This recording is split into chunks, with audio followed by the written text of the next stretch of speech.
Welcome to the Plato Paradigm, a paradigm shift in reading Plato's dialogues. Episode 200, Lysis 203a. Io was about 12 Stephanus pages long, and this dialogue is about 20, so it's a little bit longer, but it's still a short dialogue. The word lysis can mean a loosening, a releasing, or even a solution. This is actually irrelevant here because the boy, Lysis, after whom the dialogue is named, was so called by his parents long before Plato wrote the dialogue. In English transliteration and pronunciation, the word for releasing would be lysis, but the name is more traditional and keeps a short U, and therefore his name in English should be Lysis. We'll learn more about Lysis as we go along in the dialogue. The first thing to notice about the dialogue is that Socrates is narrating in the first person. I was doing something, he said something to me, and I responded in this way, that sort of thing. This is not a dialogue in direct speech. This then is the same style which is used in politeia, or republic. And we should consider the possibility that we are supposed to see that Socrates is editing as he goes along. He doesn't necessarily report everything he saw, and he doesn't necessarily give the correct reasons for things that he sees or does. We don't know who Socrates is talking to. The audience is evidently very polite because he never butts in, and he would seem to be very interested in the overt subject matter of the conversation. I say overt, he may also be interested in the philosophy, but in the main, Socrates is talking to handsome youths. So he may be talking to someone who is particularly interested in handsome youths, and possibly even in these particular handsome youths. If this is the case, we should understand that Socrates is saying what he says for the benefit of this audience. He's not talking to us, but we can listen in on the description of the events as they unfold to this unknown audience. The dialogue starts off simply enough. Here's the first part of the first sentence, and this is Socrates talking. Eporiomen men ex academias euthu lukeu ten exotechus hup autototechos. I was making my way from Academy straight to Lyceum, along the path outside the wall, along under the wall itself. The past continuous verb, I was making my way, followed by men, lets us know that something is about to happen. Now we'll have to talk a bit about Academy and Lyceum, and it is far too easy for Platonists to think that this symbolizes Plato's philosophy in the Academy and Aristotle's philosophy in the Lyceum. After all, they would say Plato founded the Academy and Aristotle founded the Lyceum. This is not accurate at all. Academia was a public area to the north of Athens, a little way apart from Athens, and Plato had a house and a vineyard near it. Lyceum, Lykeion, was another public area to the east of Athens, where they would hold their military exercises. Academia was named after a local hero, probably called Hecademos, while Lykeion refers to the Temple of Apollo, where he appears in the form of a wolf, Lykos. In the second Persian expedition against the Athenians, the Persian army succeeded in reaching Athens in 480 BC, and they destroyed everything while the Athenians watched from an island opposite. This turned out to be a good thing, because then, when the Persians had been defeated and withdrawn, the Athenians voted to rebuild Athens with magnificent buildings. Among other things, they decided to build big stone gymnasia, public gymnasia, on the three large public areas around Athens: the Academy in the north, Lyceum to the east, and Kynosarges to the south.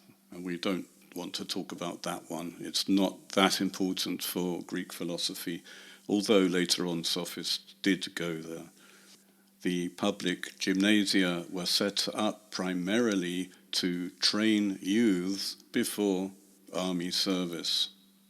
A few decades later, they became an obvious target for sophists, wandering teachers who knew that they would find in the gymnasia or around the gymnasia the young sons of rich Athenians who had time on their hands. This would have been about 30 years after the Persian War, so about 450, and 450 would be 18 years before the beginning of the Peloponnesian War in 432. While sophists should not be seen as the direct cause of the Peloponnesian War, there were people who did see some sort of correlation between the two. We should also note that sophists continue to teach throughout the war, and we should also note that Plato was born into this war in 424, so he was born 8 years after the beginning of the war, and he was 20 when it ended.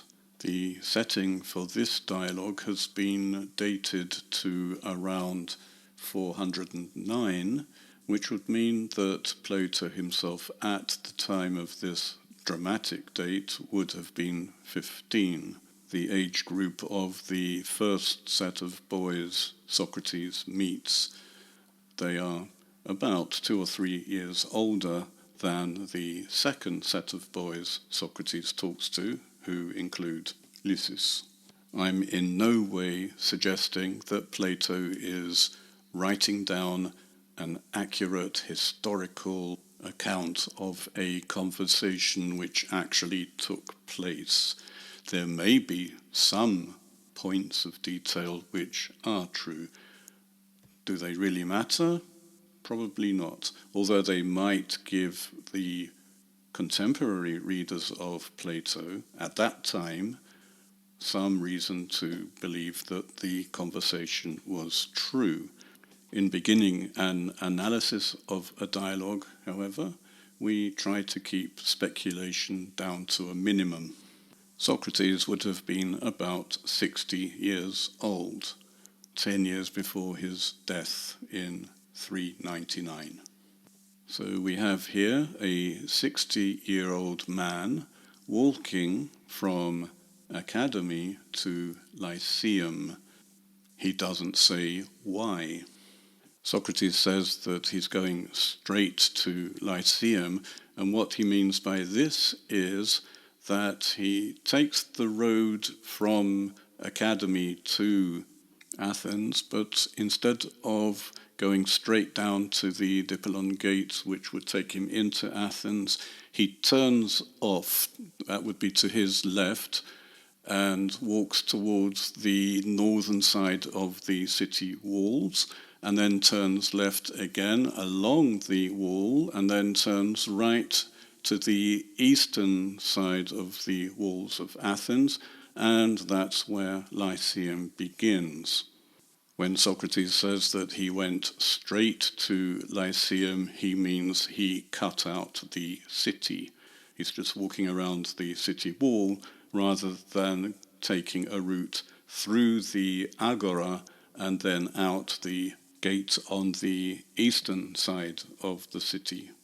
In many ways, walking through the city would have been more pleasant. He would have met more people, one would have thought, and it wouldn't be any longer than the route he actually took. As luck would have it, by this route he met a group of youths. Epede de genomen kataten pulite, hei panopos krene, entaltha sonetuchon hypothaletikto hieronymu, kai ktesipo to paianie, kai allois metatuton ioniskois, hathrois sonestosi. But when I got down from the gate where the spring of Panops is, there I encountered Hippothales, the son of Hieronymus, and Ctesippus of the deme Paeania, and others with them, young people, a lot, standing together. Interestingly, Socrates usually meets crowds of youths in Academia or Lyceum. And here he is, he just happens to be walking from Academia to Lyceum and encounters a group of youths, including youths he can identify by name, by patronymic, Hippothales, the son of Hieronymus, and the demotic, Ctesippus of the deme Paeania. We should note how useful the first-person narrative technique is. Socrates highlights the people he will have a discussion with, while noting that there were many other people. They do not appear in this conversation, and he therefore doesn't mention them. This does not mean that he doesn't know who they are as well.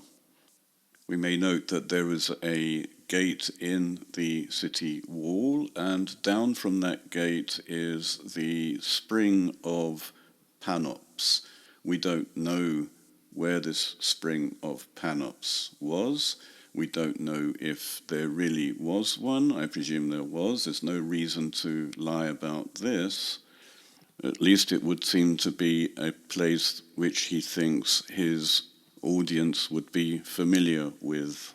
Panops, the all-seer, might be the sun, but just like Lysis himself, we shouldn't make too much of names.